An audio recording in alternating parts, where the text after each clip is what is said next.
నమస్తే, welcome to eyewitness news. బులెటిన్ల ముందుగా హెడ్లైన్స్. పట్నం నరేందర్ రెడ్డిని పరామర్శించిన హరీష్ రావు. కలెక్టర్ అధికారులపై దాడి కుట్ర కేసులో అరెస్టైన మాజీ ఎమ్మెల్యే పట్నం నరేందర్. సీఎం చంద్రబాబును కలిసిన ఆర్ట్ ఆఫ్ లివింగ్ వ్యవస్థాపకుడు రవిశంకర్ కు సాదర స్వాగతం పలికిన సీఎం చంద్రబాబు. మంచి మార్పు కోసమే కుటుంబ సర్వే. సమగ్ర ఇంటింటి కుటుంబ సర్వేలో పాల్గొన్న మంత్రి పొన్నం. కూటమి ప్రభుత్వంలో వైఫల్యాలకు వ్యతిరేకంగా విశాఖలో సిపిఎం నేతలు నిరసన. పెరిగిన ధరలు ప్రజలపై మరింత భారాన్ని మోపుతోందని ఆగ్రహం. పట్నం నరేందర్ రెడ్డిని పరామర్శించారు హరీష్ రావు. హైదరాబాద్, వికారాబాద్ జిల్లా లగచర్లలో కలెక్టర్ అధికారులపై దాడి కుట్ర కేసులో అరెస్టై బుధవారం నుంచి చర్లపల్లి జైల్లో ఉన్న కొడంగల్ బీఆర్ఎస్ పార్టీ మాజీ ఎమ్మెల్యే పట్నం నరేందర్ రెడ్డిని మాజీ మంత్రి, సిద్దిపేట ఎమ్మెల్యే తన్నీరు హరీష్ రావు చర్లపల్లి జైలుకు చేరుకుని ములాఖతయ్యారు. ఆయన వెంట బీఆర్ఎస్ ఉప్పల్ ఎమ్మెల్యే బండారు లక్ష్మారెడ్డి, కార్తిక్ రెడ్డి, నందికంటి శ్రీధర్, బీఆర్ఎస్ పార్టీ నాయకులు, కార్యకర్తలు తదితరులున్నారు.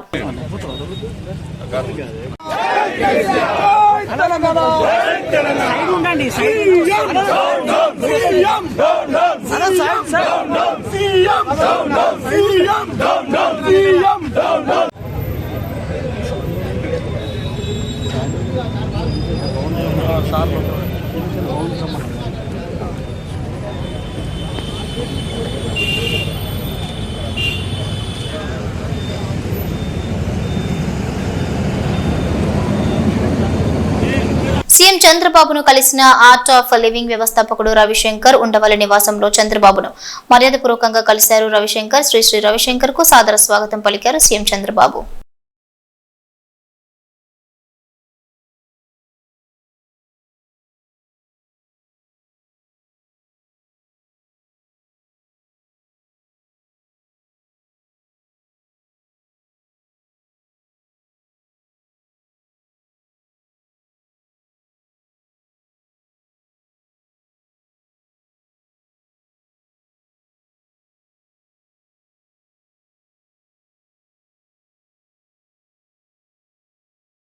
హైదరాబాద్ బంజారాహిల్స్ ఎన్బిటి నగర్ లోని ఎన్క్లేవ్ అపార్ట్మెంట్స్ లో రవాణా మరియు బీసీ సంక్షేమ శాఖ హైదరాబాద్ ఇన్ఛార్జ్ మంత్రి పొన్నం ప్రభాకర్, జీహెచ్ఎంసీ మేయర్ గద్వాల విజయలక్ష్మితో కలిసి సమగ్ర ఇంటింటి కుటుంబ సర్వేలో పాల్గొన్నారు. సమగ్ర ఇంటింటి కుటుంబ సర్వేలో భాగంగా మహమ్మద్ నయీం కుటుంబానికి సంబంధించిన వివరాలు నమోదు చేశారు. తర్వాత బంజారాహిల్స్ లోని మిథాలి నగర్ ఫ్లాట్ నెంబర్ 66, 35లో మదిరెడ్డి ఉషశ్రీ, కిరణ్ కుటుంబాల్లో సమగ్ర ఇంటింటి కుటుంబ సర్వేలో పాల్గొన్నారు. ఈ కార్యక్రమంలో హైదరాబాద్ జిల్లా collector Anudeep Durishetty, additional commissioner Sneha Shabarish, ఇతర అధికారులు పాల్గొన్నారు.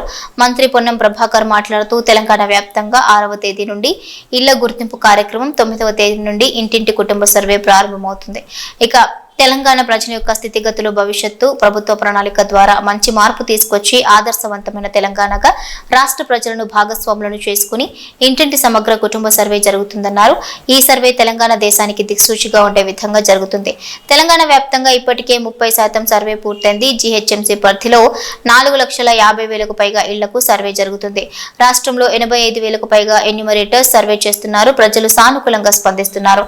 ఇక్కడ ఎన్యూమరేటర్స్ అడిగితే 150 ఇళ్లకు కేటాయించారు. ఇప్పటి వరకు 26 ఇళ్లు పూర్తి చేశామని తెలిపారు. ఎక్కడ ఇబ్బంది లేదని చెప్తున్నారు. ప్రభుత్వం పక్షాన ప్రజలందరికీ విజ్ఞప్తి చేస్తున్నా ఈ సర్వే వల్ల ఎలాంటి పథకాలు కట్ కావు, ఇంకా పథకాలు అమలవుతాయి. దీనివల్ల ఎలాంటి అనుమానాలు అవసరం లేదు. సమాచారం గోప్యంగా ఉంటుంది. దీని ప్రజలకు ఉపయోగపడే విధంగా మార్గదర్శకత్వం చేశారు.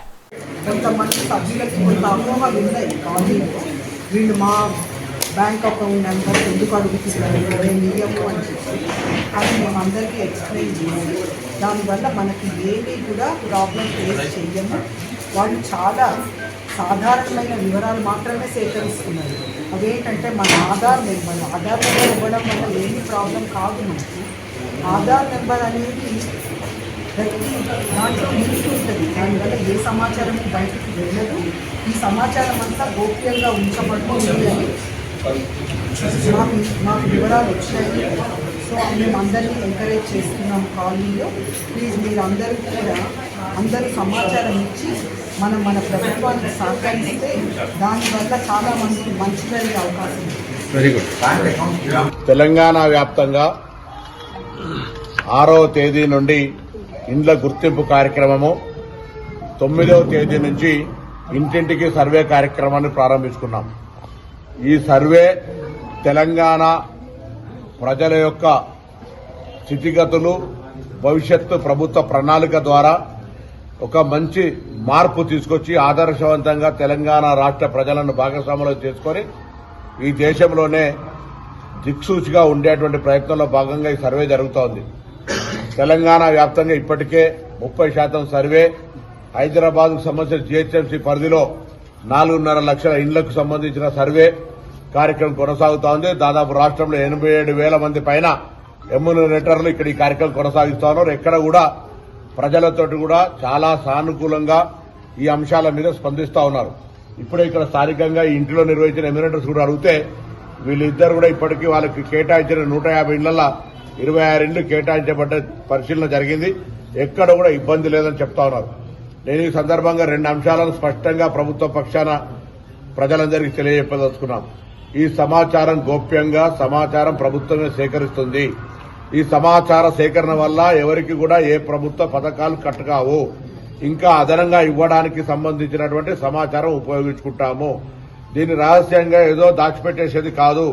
దీని మీద అనేక రకాలుగా అనేక వేదికలపైన చర్చ చేసి భవిష్యత్తు కాలంలో ప్రజలకు ఉపయోగపడే విధంగా మార్గదర్శకత్వం తీసుకుంటుంది ప్రభుత్వము. దీనిపైన కొంత ప్రధానమంత్రి లాగా కూడా స్పందించే విధంగా ఈ యొక్క కార్యక్రమం జరుగుతోందంటే ఈ కార్యక్రమం యొక్క ప్రభావాన్ని దయచేసి గుర్తుపెట్టుకోవాలి. ఇది రాజకీయాలకు సంబంధం లే. ఇది కేబినెట్ తీర్మానం తర్వాత శాసనసభలో ఆమోదించబడ్డది. అందరి రాజకీయ పార్టీలు అంతకుముందు కూడా నాకు జ్ఞాపకం ఉంది, తెలంగాణలో ఎప్పుడు ఇంకా సర్వే చేస్తారని అనేక సందర్భాల్లో డిమాండ్లు, అమర దీక్షలు, అనేక ధర్నాలు, ప్రొటెస్టులు చేసినటువంటి వాళ్ళంతా ఇవాళ మౌనంగా ఉన్నారు. నేను మరొక్కసారి తెలంగాణలోని అన్ని కుల సంఘాలను మా కులం ఇంత మా కులం ఇంత అని అనేక సందర్భాల్లో విజ్ఞాపన చేసే వాళ్ళని కోరుతున్నా. మీరు మీ కులాలను చైతన్యపరచండి. అందరినీ సర్వే సందర్భంగా భాగస్వాములను కమ్మనండి, సమాచారం ఇవ్వండి. కొత్త రాంగ్ ఎపిసోడ్ క్రియేట్ చేస్తున్నారు. ప్రశ్న నెంబర్ 21 ద్వారా మేము బ్యాంక్ అకౌంట్ వివరాలు అడుగుతలేదు, ఉందా లేదా అని అడగడం కూడా తప్పు కాదు. ఎక్కడ కూడా బ్యాంక్ అకౌంట్ డీటెయిల్ అడుగుతలేము. ఆధార్ కార్డు కూడా ఆప్షనల్. ఈ క్వశ్చన్ 21 ద్వారా దాని ద్వారా స్పష్టంగా బ్యాంకు ఖాతా ఉన్నట్టయితే 01 లేకుంటే 02 అని రాసినారు క్లియర్ గా. సొంత భూమి కలిగి ఉన్నట్లయితే 01 లేకుంటే 02 అని ఇట్లా క్లారిటీగా చేస్తే కూడా దాని మీద అనవసరం రాద్ధాంతం చేసే ప్రయత్నం చేస్తారు. దయచేసి ప్రతిపక్షాలను విజ్ఞప్తి చేస్తున్నా, ఈ తెలంగాణ సమాజంలో ఒక గొప్ప మార్పు రావడానికి ఒక చారిత్రాత్మక కార్యక్రమం జరుగుతోంది. ఈ చారిత్రాత్మక కార్యక్రమం ద్వారా తెలంగాణ ప్రజలకు న్యాయం జరిగే విధంగా సహకరించాలని నేను ఈ సందర్భంగా విజ్ఞప్తి చేస్తాను. ప్రభుత్వం పక్షాన ముఖ్యమంత్రి గారు, ప్రభుత్వము, అధికారులు, చీఫ్ సెక్రటరీ గారి నేతృత్వంలో హైదరాబాద్ కలెక్టర్ గారు దీనికి కోఆర్డినేటర్ గా ఈ కార్యక్రమం అంతా కొనసాగుతోంది.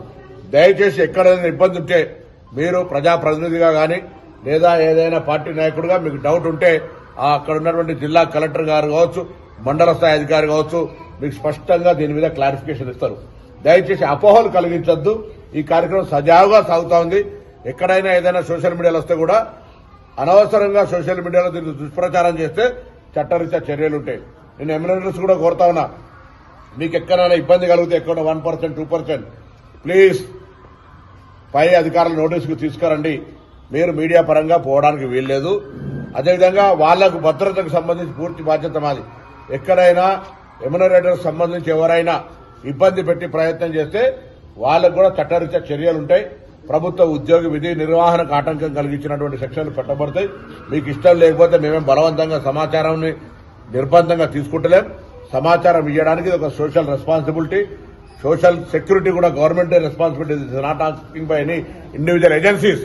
తెలంగాణ రాష్ట్ర ప్రభుత్వ ప్రణాళిక శాఖ ద్వారా అధికారులు, ఐఏఎస్ అధికారుల పర్యవేక్షణలో 33 జిల్లాల్లో 87,000గా విభజన చేసి జరుగుతోంది. కాబట్టి అందరూ సహకరించాలని కోరుతోంది. విశాఖలో సిపిఎం ఆందోళన. విశాఖపట్నం కూటమి ప్రభుత్వంలో వైఫల్యానికి వ్యతిరేకంగా విశాఖలో సిపిఎం నేతలు నిరసనకు దిగారు. ఎన్నికల సమయంలో ఇచ్చిన హామీలను విస్మరించి ప్రజలపై అధిక భారాలను మోపుతోందని సిపిఎం నేతలు ఆందోళన వ్యక్తం చేశారు. రాష్ట్రంలో మహిళలపై అత్యాచారాలు మరింత ఆందోళన కలిగిస్తున్నాయని, పెరిగిన ధరలు ప్రజలపై మరింత భారాన్ని మోపుతున్నాయని ఆగ్రహం వ్యక్తం చేశారు.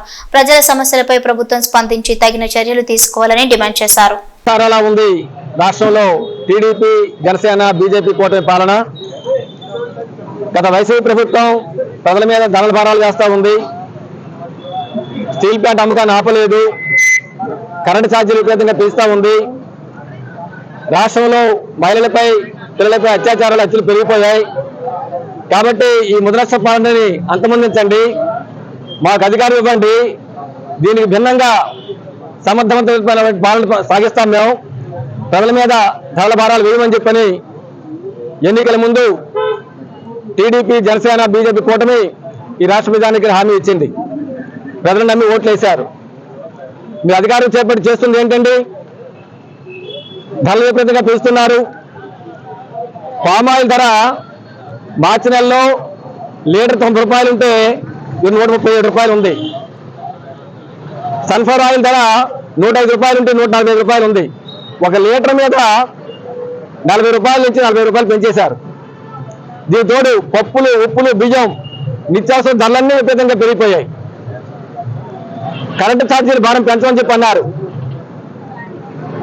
2021, 22 సంవత్సరాలకి ఇప్పటికే ప్రజానీకం కట్టేసినటువంటి కరెంటు బిల్లు కూడా బృహత్ ఛార్జీలు, ఇంధన సర్దుబాటు ఛార్జీల పేరు మీద అదనంగా బిల్లు వసూలు చేస్తున్నారు. దాదాపు 6,000 కోట్ల రూపాయల భారం ప్రజల మీద ఈరోజు రాష్ట్ర ప్రభుత్వం వేస్తూ ఉంది. ఇది అత్యంత దుర్మార్గమైన విషయం. మీరు చెప్తున్న దానికి చేస్తున్న దానికి పూర్తి విరుద్ధంగా ఉంది. అలాగే మహిళల మీద, పిల్లల మీద అత్యాచారం రోజు రోజుకి పెరిగిపోతూ ఉన్నాయి. రాష్ట్ర హోంమంత్రి మహిళ అదుపు చేస్తామని చెప్పి అన్నారు. కానీ మహిళ వచ్చినా పురుషులైనా సరే ప్రభుత్వ పద్ధతిలో పాటు రాలేదు. అత్యాచారాలు ఆగలేదు, హత్యలు ఆగలేదు, రోజు రోజుకి పెరిగిపోతూనే ఉన్నాయి. స్టీల్ ప్లాంట్ అమ్మకాన్ని ఆపుతామని చెప్పి అన్నారు. కానీ స్టీల్ ప్లాంట్ రోజు రోజుకి కేంద్రంలో మోడీ ప్రభుత్వం ధ్వంసం చేస్తూ ఉంది. ఉద్యోగస్తు జీతభత్యాలు ఇవ్వడం లేదు, సేవలు విలీనం చేయడం లేదు. దీంతో పాటు రైతులకు గిట్టుబాటు ధరలు ఇస్తా ఉన్నారు. పంటలకి ఆ గిట్టుబాటు ధరలు కూడా ఇవ్వడం లేదు. రైతు ఆత్మహత్యలు పెరిగిపోతూ ఉన్నాయి. కాబట్టి సిపిఎం పార్టీగా ఈరోజు మేము రాష్ట్ర వ్యాప్తంగాను, విశాఖ జిల్లా వ్యాప్తంగాను అన్ని ఎంఆర్ఓ కార్యాలయాల వద్ద ధర్నా కార్యక్రమం చేపడతా ఉన్నాం. ఇప్పటికే గత 15 రోజుల నుంచి వాడవాడల పాదయాత్రలు చేస్తూ, కరపత్రాలు చేస్తూ, గ్రూప్ మీటింగ్లు పెడుతూ సచివాలయ నిరసన కార్యక్రమం చేపట్టాం. ప్రజానీకాన్ని ఈ ప్రభుత్వం టీడీపీ, జనసేన, బీజేపీ కూటమి ఎన్నికల ముందు మీరైతే హామీ ఇచ్చారో ఆ హామీ ప్రకారంగా అధిక ధరలు రద్దు చేయండి. బృహత్ ఛార్జీలు, సర్దుబాటు ఛార్జీల పేరు కరెంట్ ఛార్జీలు రద్దు చేయండి. స్టీల్ ప్లాంట్ అమ్మకాన్ని ఆపి స్టైల్లో విలీనం చేయించండి. దీంతో పాటు మహిళల మీద, పిల్లల మీద అత్యాచారాలు ఆపించండి. రైతు గిట్టుబాటు ధరలు ఇవ్వండి. నిరుద్యోగ యువతకి ఉపాధి అవకాశాలు అంటే కల్పించండి. మీరు చెప్పినవి అమలు చేయండి. మీరు చెప్పని అవసరం లేదు, మీరు చెప్పినవి మాట్లాడుకుని అమలు చేయండి. దాని భిన్నంగా పరిపాలన సాగకూడదని చెప్పి డిమాండ్ చేస్తూ ఈరోజు కార్యక్రమం చేపడుతున్నాం. ప్రభుత్వం కానీ తన హామీలని భిన్నంగా పరిపాలన కొనసాగిస్తే గత ప్రభుత్వానికి ఏ గతి పెట్టిందో టీడీపీ, జనసేన కూటమి కూడా ప్రజలు అదే గతి పెట్టిస్తామని చెప్పి మీ ద్వారా హెచ్చరిస్తున్నాం. అల్లూరు జిల్లాలో విషాదం నెలకొంది. రవాణా సౌకర్యం, వైద్య సౌకర్యం లేక డోలీలోనే మహిళ మృతి చెందింది. ఏపీలో గిరిజన ప్రాంతాల్లో డోలీ కష్టాలు విడటం లేదు. వైద్యం చేయించుకోవడానికి డోలీలో వెళ్తూ అల్లూరు జిల్లాలోని అనంతగిరి గుమ్మా పంచాయతీలోని కర్రిగూడకు చెందిన సుక్రమ్మ అనే మహిళ ప్రాణాలు విడిచింది. వాంతులు, విరోచనాలతో 2 రోజులుగా బాధపడుతున్న ఆమెను డోలీలో ఆసుపత్రికి తరలిస్తుండగా ఈ ఘటన జరిగింది. దీంతో గ్రామంలో విషాద ఛాయలు అలుముకున్నాయి. ఎన్ని ప్రభుత్వాలు వచ్చినా తమ డోలీ కష్టాలను తీర్చడం లేదు అంటూ ఆవేదన వ్యక్తం చేశారు.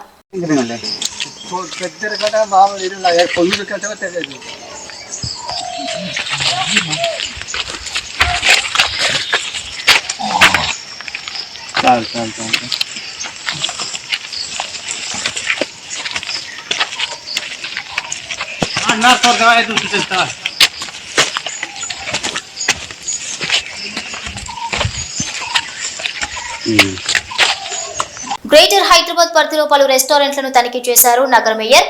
Mughal restaurant, dine hill Mandi రెస్టారెంట్లలో కిచెన్ అపరిశుభ్రంగా ఉన్నట్లు గుర్తించారు. పాడైపోయిన మాంసాన్ని ఫ్రిడ్జ్లలో నిల్వ చేసిన రెస్టారెంట్ నిర్వాహకులపై, హోటళ్ల నిర్వహణ తీరుపై ఆగ్రహం వ్యక్తం చేశారు మేయర్.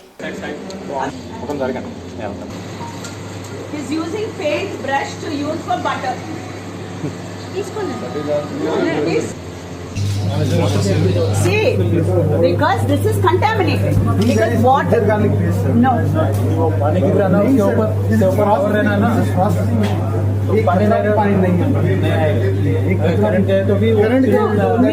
మీరు శాంపుల్ తీసుకోండి, మీరు అన్ని శాంపుల్స్ తీసుకోండి. పెద్దపల్లి జిల్లా రాఘవపూర్ సమీపంలో గూడ్స్ రైలు పట్టాలు తప్పింది. దీంతో ట్రాక్ పై 12 బోగీలు చెల్లాచెదురుగా పడిపోయాయి. 300 మీటర్ల మేర ట్రాక్ ధ్వంసమైనట్లుగా తెలుస్తోంది.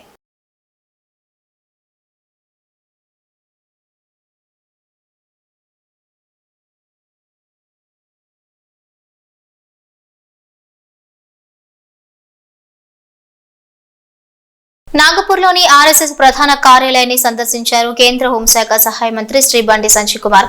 ఆర్ఎస్ఎస్ వ్యవస్థాపకులు కేశవ్ బలిరామ్ हेडगेवार स्मारक स्थल ने संदर्शिंची ఘన నివాళి अर्पिंचाరు బండి సంజయ్. दूसरी बात उन्होंने कही थी कि यहाँ पे जितनी आर्चर्स होंगी it is a construction of 3 धनुष्य. कहीं पे भी देखो 3 धनुष्य, 3 धनुष्य के सेट है कहीं पे भी. और धनुष कैसा है कि जब हम धनुष खींचते हैं दोरी तो बाण जो रहता है उसका बाणाग्र जो धनुष को लगता है वो धनुष के ऊपर वो बाणाग्र लगा हुआ है, यानी कि जीता हुआ धनुष्य है. It's ready to go. If you release it will go to its destiny. तो कार्यकर्ता भी ऐसा ही होना चाहिए कि हर हमेशा तैयार हो, हर हमेशा रेडी हो. सूचना मिलती वो अपना काम पूरा करे. That's the second thing. And third thing ऐसा ये तीनों धनुष्य जब नीचे आते तो उसके नीचे शेष नाग की प्रतिकृति, नाग का फन, शेष नाग रेप्लिका. ముఖ్యమంత్రి నారా చంద్రబాబు నాయుడు ఆదేశాలతో డ్రోన్లతో గంజాయి సాగును అరికట్టేందుకు కార్యాచరణ రూపొందిస్తుంది ప్రభుత్వం. ఇప్పటికే అనకాపల్లి జిల్లా 3.55 ఎకరాల్లో డ్రోన్ల సాయంతో గంజాయి సాగును ధ్వంసం చేశారు అధికారులు. ఇక 3 అడుగుల ఎత్తు పెరిగిన గంజాయి ముక్కలను సైతం కనుగొనేలా హై డెఫినిషన్ చిత్రాలను తీసే మల్టీ స్పెక్ట్రల్ కెమెరాలను డ్రోన్లతో అనుసంధానించే కార్యక్రమానికి శ్రీకారం చుట్టనుంది ఏపీ ప్రభుత్వం. గంజాయి ముక్కలను గుర్తించేందుకు నార్కోటిక్ కంట్రోల్ బ్యూరో గూగుల్ సహాయం తీసుకుని శాటిలైట్ తో హాట్ స్పాట్ల ద్వారా గుర్తించనుంది. ఇక గంజాయి సాగును సమూలంగా ధ్వంసం చేయాలన్నదే ప్రభుత్వ ధ్యేయం.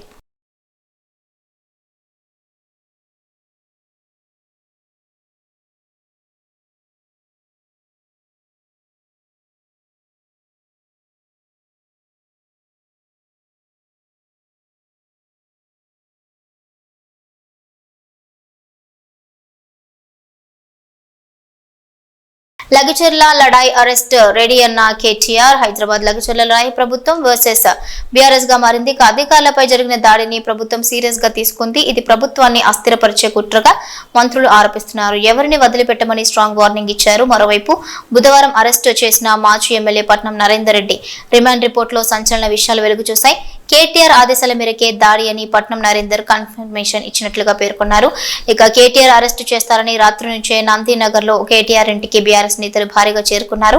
కేటీఆర్ నివాసంలోనే హరీష్, జగదీష్ రెడ్డి, శ్రీనివాస్ గౌడ్ ఎమ్మెల్యేలు, మాజీ ఎమ్మెల్యేలు కూడా ఉన్నారు.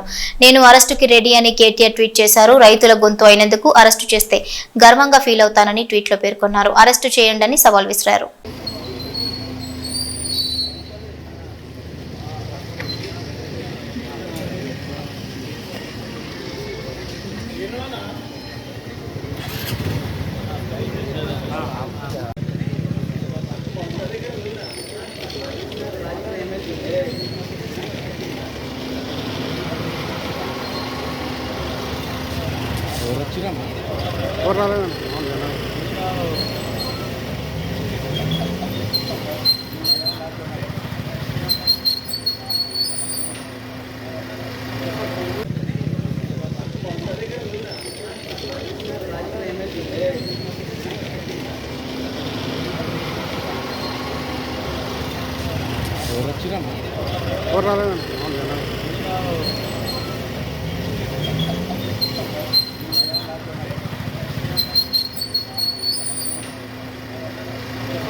అన్నవరం ప్రముఖ పుణ్యక్షేత్రం అన్నవరం శ్రీ వీర వెంకట సత్యదేవుని తెప్పోత్సవం బుధవారం రాత్రి అంగరంగ వైభవంగా జరిగింది. సత్యదేవుడు అనంతలక్ష్మి సమేతుడై సుందరంగా తీర్చిదిద్దిన హంసవాహనంపై విహరించారు. భక్తులు కనులార వీక్షించి పరవశించారు. సాయంత్రం 5 గంటలకు స్వామి అమ్మవార్లను కొండపై నుంచి దిగువ పంపా సరోవరం వద్దకు తీసుకొచ్చారు. వివిధ రకాల పుష్పాలు, స్వర్ణాభరణాలతో అలంకరించారు. అనంతరం 3 సార్లు పంపాలు ఊరేగించారు. Prathipadu MLA Parpula Satyaprabha, chairman IV Rohit, EO Ramachandra Mohan పెద్ద సంఖ్యలో భక్తులు పాల్గొని ఉత్సవాన్ని తిలకించారు.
కూర్చున్నారు. అందరూ కూర్చుంటేనే భగవంతుడు అందరూ కనిపిస్తారు.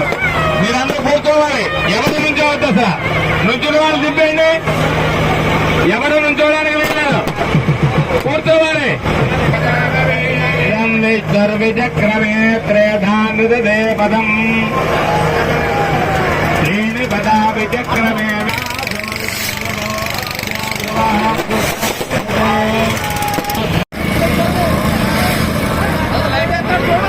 లైటింగ్ ఉన్న పోటు కొంచెం దేవుడికి దగ్గరగానే చూపిస్తూ ఉండండి.